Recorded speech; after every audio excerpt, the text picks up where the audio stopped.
So I've got a little bit of a conundrum. My wife does not eat red meat, pork, beef, hell, even duck. And as you guys probably know, I love making ragù, so I've been trying to figure out, what's a good way to be able to share that with her. Make a nice ragù, and also make a nice lasagna after the fact, and have her able to eat it. So today I'm making a chicken ragù. It's pretty simple, pretty much the standard recipe for a southern style ragù, but with chicken instead of pancetta, brajol, short rib, sausage. Alright, to get started, I've got my Dutch oven. I'm going to turn it on over medium-high heat. Add a good glug of extra light olive oil. Don't want to use extra virgin here because as that heats up, it's got a low smoke point and can develop some really weird, acrid notes if it gets too hot. So ultra light or any other cooking oil, but I like the flavor of olive oil a little bit better. Next I'm going to dice up an onion. I'll slice it in half. Pull out the core, just dice that pretty easily. Take this outer section and slice it and dice it. Not sure why I'm doing it like this. I'm probably losing my mind a little bit. Although this is kind of faster actually than the whole slice and then turn and slice. It's really not as delicate, but we're doing a ragù, so it's going to cook down. So you won't really notice any difference in sizes of the chunks. Once that oil comes up to temperature, I'll throw in the onions. If you missed any pieces, they're a little long, since I kind of rushed through that. I used my weird fancy technique. Just do what I'm doing. Chop them up with your spatula or spoon. All right, once those onions are halfway sweated, not quite translucent, but starting to get there, I'll throw in the garlic. I'm using 5 cloves of smashed garlic. Seems like a lot, but again, I want to add a little bit more of a robust flavor to back up the fact that there is no beef or pork or anything that's going to bring that oomph. And as you'll notice as I'm going along, I haven't really decided whether this is going to be a robust sauce or a light sauce. I kind of feel like with chicken, it should be a little bit lighter, because otherwise you're going to be fighting it like I'm doing to try and get it to be more robust, but at the same time, I don't know how to make a ragù be light, I guess.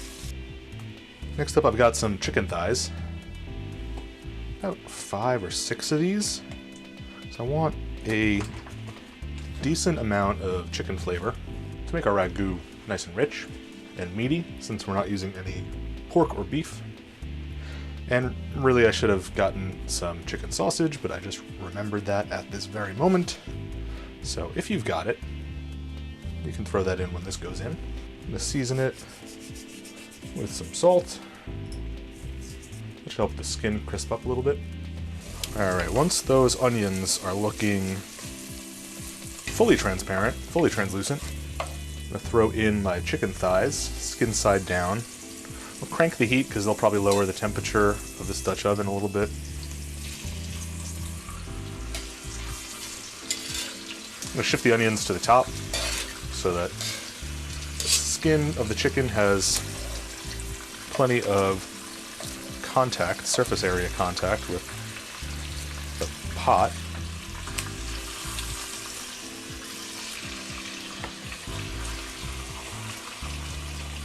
And sure, this may be overcrowded, but it'll get there eventually. You really want to crank the heat up so that you're searing it faster than the juices can come out of the chicken. Regardless, this is going to cook for quite a few hours, so you'll get a lot of good, rich chicken flavor out of here without having to sear. But I'm going to give it a good head start, just in case. See, it's doing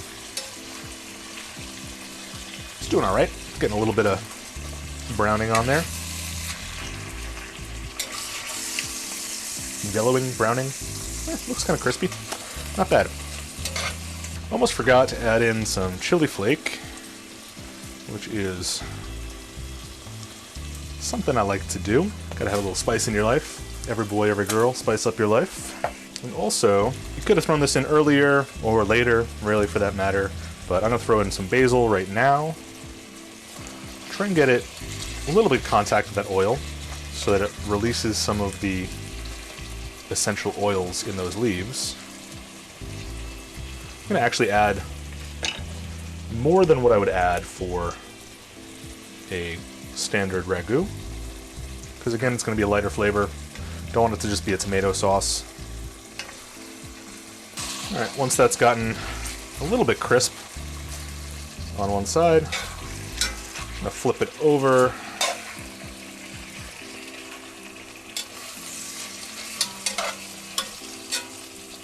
Also, at this point, you could add in some tomato paste. I am fresh out, but that's all right. I'm gonna season with a little bit more salt. The seasoning we put on the chicken is enough to help the skin crisp a little bit, but we want some flavor in the sauce. I'll throw in a little bit of black pepper, just to deepen the flavor a little bit.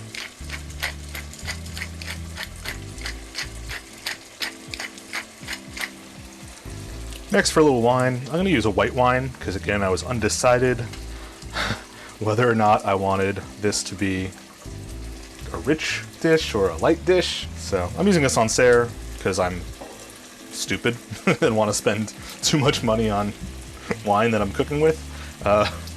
But also because I like it, you know, it's delicious wine.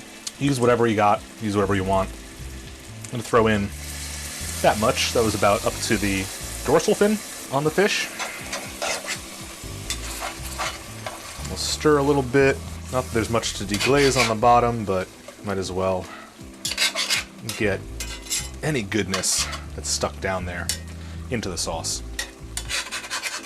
And at this point, this is smelling like my white wine mussels that I believe, was it clams? One of those seafood dishes that I made over the summer last year, a couple years ago. Time is irrelevant, which I guess, you know, makes sense because that was sort of an Italian-inspired dish. Yeah, this is sort of an Italian-inspired dish. Gonna let that cook and reduce the wine a little bit, get some of the alcohol to burn off. And after a couple minutes, I'll add in some tomatoes. I'm using these Cento San Marzano certified peeled tomatoes, which are quite good. Ethan Chlebowski turned me onto these through his video. Go check it out if you haven't. I'll put a link in the description. But they're authentic San Marzano tomatoes, and they're very mild, very nice, not acidic at all. They kind of get out of your way and just taste like tomatoes. These are whole peeled tomatoes, so I'm just gonna smush them like this. These are gonna cook and break down over the number of hours, so it really doesn't matter if you puree them ahead of time. This is just a little easier. And I haven't seen them in crushed form before, you know, in the stores. So if that exists, that would be nice, so I don't have to do this when I'm making a basic pomarola sauce. It is what it is. You do what you can for good quality ingredients. Gonna do 2 cans. Those are 28-ounce cans. That's by weight, so it ends up being about 1 liter, I believe. I know in Europe sometimes you have the jars of passata. If you get 2 1-liter jars, that'll equal about the same as this. And as always, I'm gonna rinse out my can and pour the water in. That was just maybe 1/3 of the can, so 300 mils, a little bit more than a cup. And with the wine in there and the juice from the chicken, I think that's all the water that I want to put in. So at this point, you can see it's bubbling away. Normally I'd say bring it up to a boil. I'm just gonna lay my spoon across in an area that it won't burn. Just gotta feel with your hand and make sure doesn't burn you. It's not gonna burn the wood. And then I'm gonna prop my lid up on there. So some of the steam can come out. It can reduce a little bit over time, but not too fast. And I'll turn that down to low. And we can let that go for anywhere from 3 hours to 5 hours, 10 hours, however long you got. As long as it's over, let's say 3 hours.